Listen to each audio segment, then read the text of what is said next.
Logical implications involving quantifiers. So we have studied previously the logical implication rules of inference and also how quantifiers work on a proposition. So we are combining these two concepts. So we are seeing that suppose there are propositions P1 to Pn which are called premises here. So if in cases where all from P1 to Pn are true, if Q is true, then this whole argument is said to be valid. So this everything P1 to Pn in conditional Q is an argument. So whenever P1 to Pn are true, if Q is true, then P1 to Pn premises are said to be implying Q. We'll be taking two examples to look at the concept how it works. So first one, we'll take a proof that for all x p of x implies for some x p of x. Okay, so for all x p of x implies for some x p of x. Whenever p of x is true, right hand side p of x should be true. It's a very simple one. So it's just like telling that suppose there are 10 mangoes, all mangoes are tasty. So if you are telling that statement, then it's also true that some mangoes which you pick from that are also tasty. So all mangoes are tasty implies some mangoes are tasty. If all mangoes are tasty, then if you pick some mangoes from them, they are also tasty. So just writing in a mathematical way, for all p of x, so for all x p of x, that means that p of x is true for every x that belongs to set S. So for every element of the set, p of x is true. It is true for x1, it is true for x2, it is true for x3, it is true till xn, all which are all of elements of set S, they are true.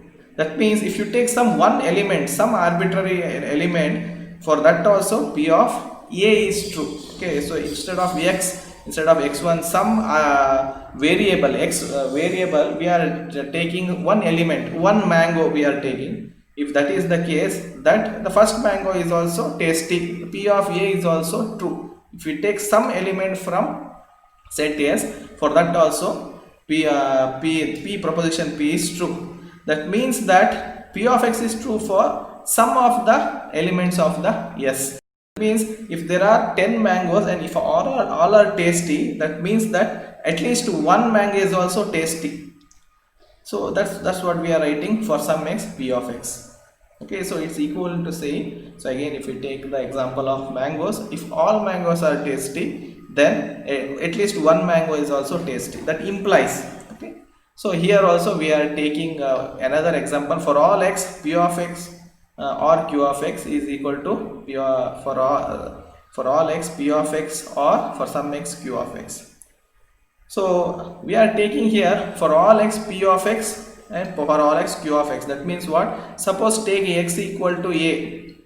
Okay, then p of a or q of a is true. So that's what we are taking here. For all x p of x or q of x is true. That means that for every element of S, p of x or q of x is true for every element. Take a, take element p, take element c, take element d, take element n. So for all x. Now p of x is true for every p of x, the same thing. P of x is true for every element, or q of x is true for every element. Okay, so p of x is true for every element, or q of x is true for every element, because here we have a or symbol here. If that is the case, then if any of the q of x or p of x is true, then the whole statement becomes true.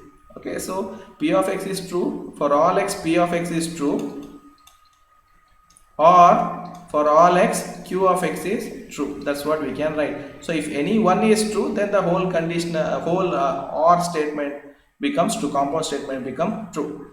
So we can take an example here for q of x, that what we have to prove. So for all x p of x, for some x q of x. So whenever for some x q of x comes, then you have to take any one element from that set, that is we call it as a.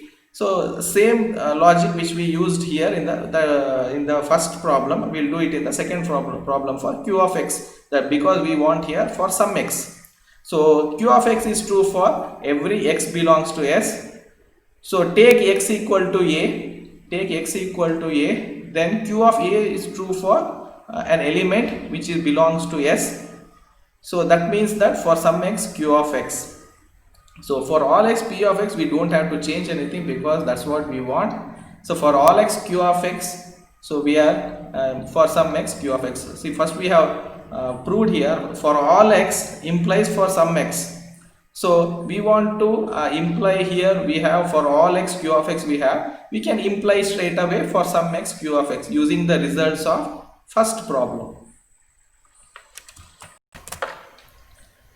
So next question, prove that for some x p of x and q of x implies for some x p of x and for some x q of x. So suppose from the left hand side we take x equal to a. What happens here? So p of a and q of a. That means independently you can say for some x p of x and for some x q of x. So this is what the answer needed. So for p of a becomes for some x p of x. If you still have confusion, again I would like to give the example of mangoes. Suppose you have a set of 10 mangoes, and if you taste one mango called A and say that A mango is tasty, you can tell that there exists some mango which is tasty. You can say that at least one of the mango is tasty. You can say some mango in the set of 10 mangoes are tasty. So that's how they come here. So if you prove that at least one of the element in the set conforms to the proposition, we can straight away write for some. So if we want to write for all, then we have to prove that every set element of the set yes conforms to proposition P. That's not the case. That's not we need to prove. We need to prove that at least for some we have to write. So take x equal to a. So assume that it is true. If that is the case, for some of x p of x is also true. So take a set of mangoes, 10 mangoes. Assume that at least one of the mango is tasty. That means at least some mangoes are tasty. That equivalent to telling like that. Now let's take is the converse true? So what is the converse? Converse means for some x p of x and for some x q of x implies for some x p of x and q of x. So is this true? Okay, so we can observe here in the first case, so we had freedom to opt for x equal to a p. One time we could choose what will be the value of x. That's what freedom we had. Now this time here what do we had? So right hand, so if you take x equal to a, then here also p of a, here also q of a. But here in the LHS we have two of the chances to choose what will be the value of x. I will take x equal to a here, I will take x equal to b here. That means that p of a and q of b. So think how to write this one. Here the freedom of choice is only one, or either it should be a or b, but not both. But in the left hand side there is option for both of them. So this do not imply for some of x for some x p of x and q of x. So this is true, this is a valid argument, but its converse is not a valid argument. Prove that the statement for some x q of x follows logically from the premises for all x p of x and q of x, and for some x p of x and okay. So what do we get? We get like this. For some, what is the premises for some x q of x? Okay, and for some x p of x. So what can we do here? Take x equal to a, here also take x equal to a. So take the same value. Okay, so what do you get?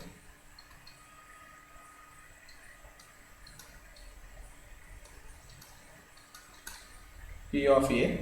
Okay, so now, so according to which rule of inference we can write something, what can we apply? So we can apply Modus-Pon's rule and write it as Q of A. So revisit Modus-Pon's rule. Now we got Q of A, it is for all or for some, we have to think of. So here we have for some, for all and for some, here we have some, for some takes precedence, for some x, Q of x. Okay, prove that the following argument is valid. All men are mortal. Sachin is a man. Sachin is mortal. So we have converted sentences into symbolic form. Same thing here. So the yes is a set of man. Okay, set of men. So all men, for all x which belongs to x, so p of x, all men are mortal. Okay, so x is men here, a b c d till n number of men. Okay, Sachin is a man. That means that there is one man which is name whose name is Sachin. In the set of yes, which is set of men, there is one man named Sachin. So it also says that this particular man A is also a mortal, that is Sachin is mortal. So is this argument valid? That is what we have to find out. So can we find any of the rules which can we write, observe here. So for all x, if it is true, okay, so for all x, p of x is true, then for p of a is also implies that for p of a also it is true. Okay, so if all mangoes are sweet, then that particular a mango is also sweet. Okay, so that's how this argument is valid. So whether the statement is valid or not in a universe of set of all students. Okay, so no engineering student is bad in studies. Anil is not bad in studies. So Anil is an engineering student. So is this true or false? We have to find. Okay, so how will we write this one?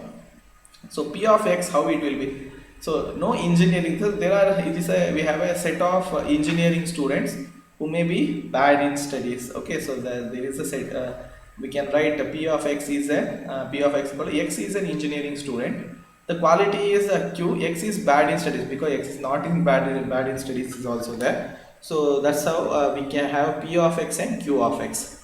Now, so how can we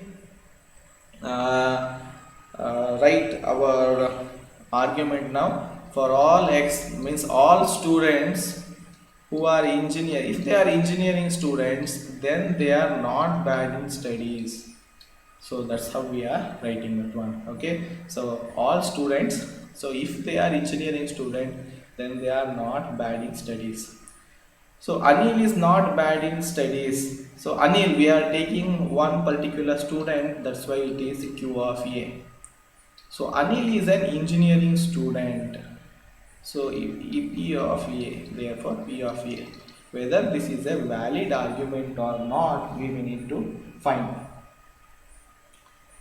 So can first observe, can we apply any of the rules of inferences? If you see one by one, so we cannot apply any rule of inference. Okay, so given that this argument is not valid, so just an example of not valid. So you need to know the questions involving non-valid arguments is very rare, but still I want to give you an example how it looks like, and this is the answer. No engineering student of first or second semester studies logic. Anil is an engineering student who studies logic. Anil is conclusion. Anil is not in second semester. So we have to observe here the converting from sentences to symbolic forms comes from a practice. So I recommend student to practice the problems. Okay, so no engineering student of first or second semester studies logic. So there are students of first semester. There are students of second semester who studies logic. So there is one Anil is a student who studies logic. So Anil is not in second semester. So what do we have? So student who study first year, students of second semester, second semester, and also student who study logic. So how do we do it? So X is an engineering student who is first semester. X is an engineering student who is second semester. You can write engineering student or not, that's okay. So and X, the student studies logic. So we have three conditions. We have let's see whether we can do. So no engineering students means none of the engineering, for all. Okay, so you say every mango is bad, so you can say the set of mangoes, so every mango is tasty, no mango is tasty. That implies the quantifier is for every. Okay, all 10 mangoes tastes bad, all 10 mangoes are good, taste good. Okay, so no engineering student means for all. Okay, so every engineering student of first or second standard do not study logic. No engineering student. So every it is for all. Okay, for all X, for all X, all X. So a student may be of first semester, or student may be of second semester. So okay, so if that is the case, then they do not study logic, negation or of X. Okay, next there is one student named Anil, okay, who studies logic. Anil A, one student studies logic, R of A. Anil is not in second semester. So second semester is Q of X. So Anil we have taken not X, negation Q of X it is not, because we are taking straight away the example of a item in the set, that is A. Okay, so Anil A, we are negation Q of A. So how will it work out? So whether it is a valid or invalid we will see. Okay, so take the statement for Anil. So let X equal to Anil A. Now if that is the case, then let's apply law. So how will it work? Conditional negation R of X and R of A, negation Q of A. So whether this is a valid statement or not, we have to see by applying rules of inference. Okay, so now in the second step, let's assume whether can we apply any law of inference here. So one thing we can see, P conditional Q and negation Q is negation P we have. Okay, so we observe here P conditional Q and negation Q. Okay, it's a negation P. Okay, so how can we see right here? Can we by modus tollens rule we can apply modus tollens rule here. Okay, so we'll apply modus tollens rule, and what remains? So negation P is this combined compound proposition here. Okay, negation P is here, that according to modus tollens rule, this combined compound proposition. Okay, so negation of P of A or Q of A. So this is what we got. Now apply De Morgan law. So applying De Morgan law, what do we get? Negation P of A and negation Q of A. Now apply a rule of conjunctive simplification. What is a rule of conjunctive simplification? P and Q, suppose this is true, so we know that P should be true, Q should be true, only then P and Q will be true. That means that Q is true. Okay, if P and Q is true, then Q is true. This compound proposition is true, then Q is true. So apply conjunctive simplification here. So if negation P of A and negation Q of A is true, that means that by conjunctive rule of conjunctive simplification, negation Q of A is true. Therefore, this argument is valid. So some students may be having some doubts that regarding modus tollens rule, that in here if we observe the negation Q comes in the second part. Okay, so let's see here. P conditional. So if we take the analogy, this P is this conditional or this compound proposition. Q analogy is this, negation Q analogy is this. Okay, so negation, if we see, it is swapped. Okay, so we have to read that proposition, conditional second proposition, and negation of the second proposition, conclusion is negation of first proposition. Okay, so how do we read this one? So proposition, conditional, a proposition, and negation of that proposition. See, negation of R of A is R of A. Okay, take this as a proposition, then R of A will be negation of the first proposition, right? So proposition, first proposition, conditional second proposition, and negation of the second proposition will be negation of the first proposition. So read like this here in this case. So compound first proposition, compound proposition, conditional second proposition, and negation of the second proposition will be. So we are in this is not the direct answer we are getting, right? We are involving a lot of, so we are getting a negation of the first proposition. So this is how modus tollens work. So prove that for all x P of x conditional Q of x, and for all x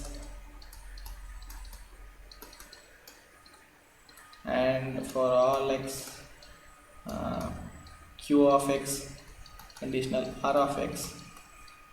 So what will happen to that? So take x equal to A, which belongs to universe S. Okay, so P of A conditional Q of A and Q of A conditional R of A. So if you remember, you can apply rule of syllogism. So P of A for R of A. Now if we observe, so we have to again generalize here. So whether to apply for all x, if I generalize, so what will happen? P of x conditional R of x. If I generalize for x, then the question remains if I have to write for all x or for some x. So if you observe here, both the statements have for all x. That's why we can straight away write for all x. Okay, so suppose if this was for some x, if we assume, then the answer would become for some x. As both are for all x, here also it is for all x. This is a valid argument. So next question, for all x P of x conditional x and R of x, for all x P of x and S of x. So let's take x equal to A such that it belongs to some universe. Okay, so P of A conditional Q of A and R of A, and here and P of A and S of A. So that's what we get here. So let's see, let's just rearrange them. P of A using associative law. So associative law means changing brackets, changing precedence. Okay,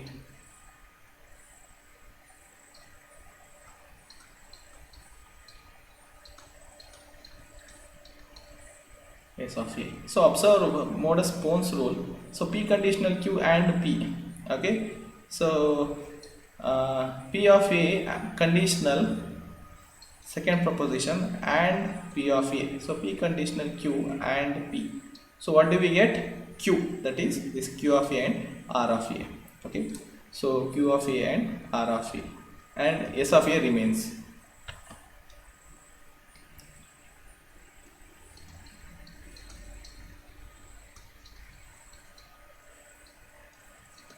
And S of A. Now observe here, what do we want? R of X and S of X we want. Okay, so here R of A, S of A you have. We can use associative law.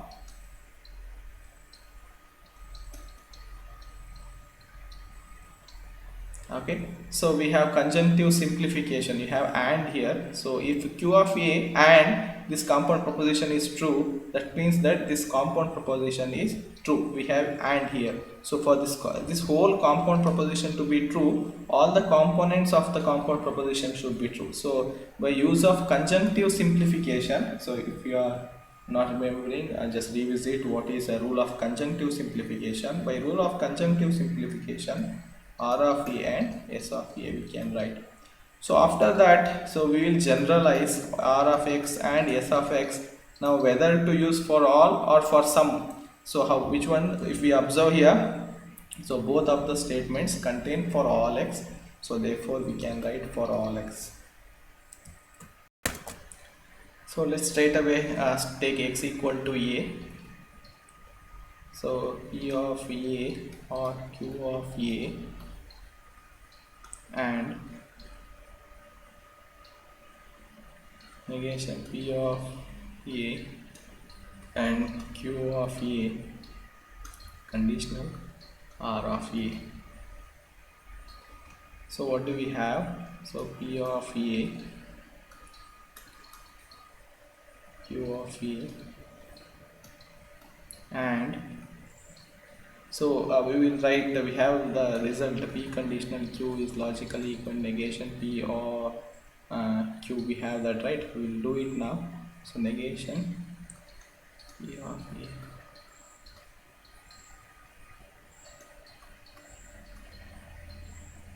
So that will be equivalent to P of A or Q of A, and so use De Morgan's law here. Okay, so negation of P of A is P of A or negation of Q of A. Okay, so then next of or R of A. That's what we get here. Okay, so we'll go to the next step. So we can take P of A common here using distributive law. Okay, so P of A or Q of A and negation Q of A or R of A. So taking P of A common, observe here. So if we expand, also P of A or Q of A and P of A or negation of Q of A or R of A. So if you again apply distributive law and expand it, also we will get the same answer. So we are taking P of A common, P of A or Q of A and, okay, so later negation Q of A or R of A. So next step we will go.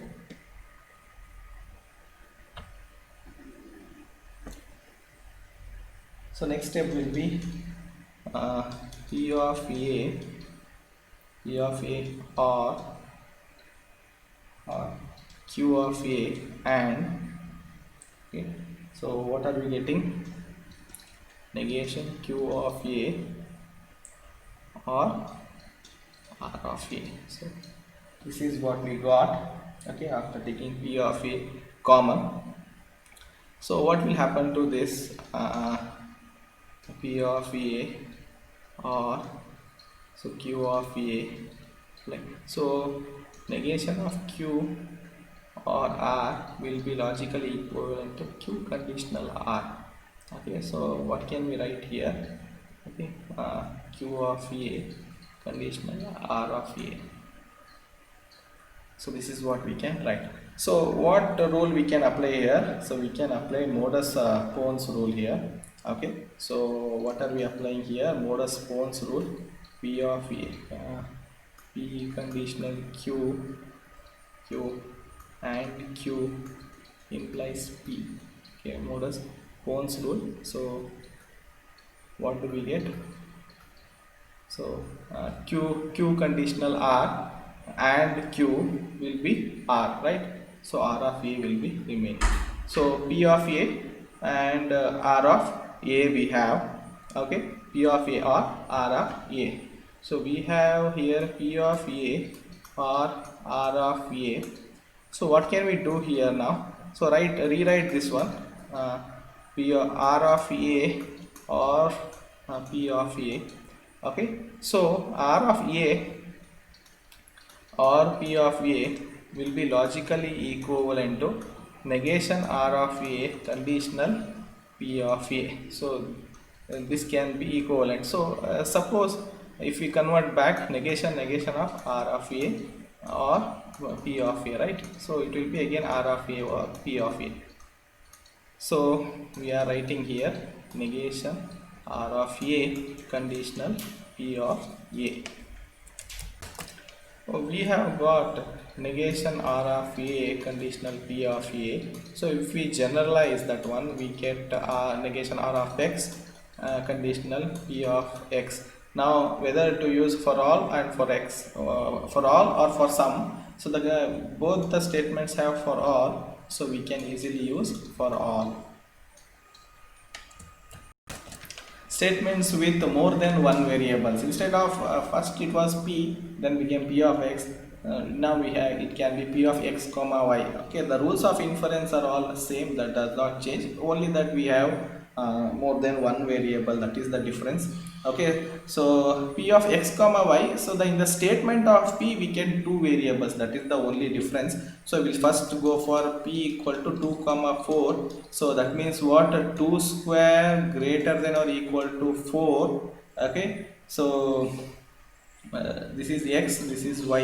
X square is greater than or equal to 4, that will be 4 is greater than or equal to 4, that will be true.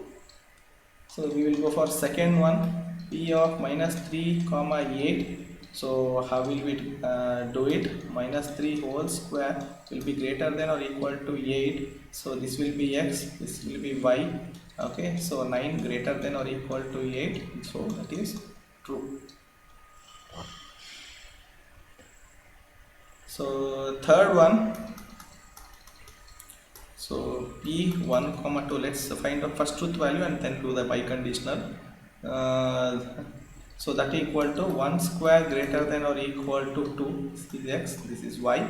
Okay, so which is false. And let's find out what is q of 3 comma 8. So q of 3 comma 8 is this is x, this is y. So 3 plus 2 is less than 8. So 5 is less than 8. It is true. Okay, so here if we observe, we have negation of q of 3 comma 8. So negation of true will be false. Okay, negation of q 3 comma 8 will be false. So what do we have now? False, false, biconditional, false. Okay, so for a biconditional, so this results in true. So this is true. So how can we apply quantifiers for these statements with two variables? So we'll first one is with this statement we have to write in symbolic form. So how do we write? Every real number has an additive inverse. What is additive inverse? So if you have x, so if you add that additive inverse, that becomes 0. Okay, so if you have a number x, if you add that additive inverse, that sum becomes 0. Suppose if you have some 3, then if you add minus 3 to it, it becomes 0. That is the additive inverse. So how will you write? So for all x, for every integer x, there is some integer y. Okay, there is some integer y such that x plus y equal to 0. So this will be the additive, the first answer. Every real number has an additive inverse. Okay, so where x, y all belongs to some set of real numbers. So let's go to the second one. So what can we write? We will see the set of real numbers have multiplicative identity. So suppose you have some real number x, if you multiply it by some real number y, okay, so you will get back x. Okay, so that will be the answer. So how do we write that one? So for the second one, for every integer x, okay, so there is some integer y such that so if you multiply xy or yx will be x itself. Okay, so for every integer x there is some y, some multiplicative identity y, such that if you multiply that x by y it will result in x only. Okay, so that will be the second answer. So third answer, so the integer 58 equal to sum of two perfect squares. Okay, so there is some integer m and there is some integer n. If you take the sum, so it will be equal to 58. So how do we write this one? Okay, so there is some integer m and there is some integer n. Okay, such that m square plus n square will be 58. So this will be the answer for third question. Find the negation of the following quantified statement. So the negation for p, q, r propositions or p of x, q of x, r of x, that remains the same, that do not change. Okay, so when we apply here for negation for this whole statement, so what will happen? So negation of for all x becomes of negation when you apply for some x. When you apply for all y, for some y, so it becomes for all y. Okay, so then if you apply negation, okay, so remember that p conditional q, if you put a negation, p and negation q it is. Okay, so what will we write? P of x comma y and q of x comma y. Okay, so and negation of r comma x comma y, r of x comma y. So we'll rewrite again. So for some x, for all became for some became for all. Okay, so p of x comma y and q of x comma y and negation of r of x comma y. This will be the answer. This will be the negation of the given statement to us.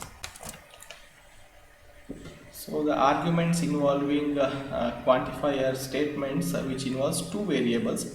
For x, for all y we have. So x and y are a comma b we have been given. Okay, so p of a comma b conditional q of a comma b and negation of q of a comma b. So what will be, by use of modus tollens rule, we will be having negation of p of a comma b. Okay, so let's generalize this one. P of negation of p of x comma y we have. So now the question comes how to apply the quantifier. Okay, so we have for all x, for all y, but in the second statement we have directly taken an example a comma b. This taking this example a comma b makes the statement for sum. Okay, so if we take an example directly, that means that for sum it is. Okay, so we can apply, we have to supply for some x, for some y.